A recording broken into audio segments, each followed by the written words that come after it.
Vicenza Oro torna a brillare, un simbolo, la primavera dell'economia per una città che ha vissuto l'oscurantismo economico delle clausure anti-Covid. In fiera si accede solo e unicamente muniti di Green Pass. I meccanismi di sicurezza sanitaria funzionano come un orologio svizzero. C'è voglia di tornare alle vetrine accese, al business in presenza, c'è feeling con il mercato made in Italy.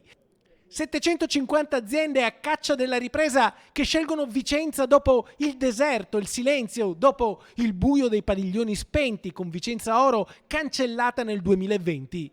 Nel frattempo la fiera era diventata un hub, un centro vaccinale, uno dei presidi sanitari nella lotta al Covid. Ora si volta pagina, ora la fiera torna a fare la fiera, a essere centro di gravità del business più brillante e prezioso. Ci siamo presi la responsabilità di ripartire in questo momento, non era per nulla scontato solo 2 mesi fa, invece l'abbiamo fatto, è un segnale molto positivo perché si unisce a un momento di crescita dell'export. Abbiamo distribuito i dati ieri, non è solo crescita rispetto al 2020 che insomma sarebbe poco significativo, ma anche rispetto al 2019 sembra che abbiamo già superato i livelli del 2019, quindi un ottimo segnale. Questa fiera è l'aggancio della ripresa.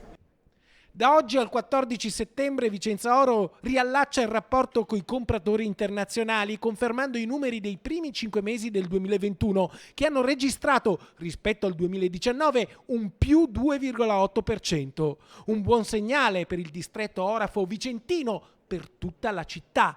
Siamo contenti perché è una delle poche fiere al mondo che si sta tenendo, in molte parti del mondo è tutto bloccato, qui i vicentini, i veneti stanno ripartendo, le imprese venete avranno confronti con buyers italiani e stranieri e noi come città siamo pronti ad ospitarli nel nostro fuorifiera, il V-Off, attraverso una serie di giornate, di manifestazioni di natura culturale, di eventi di intrattenimento e soprattutto di conoscenza della nostra città.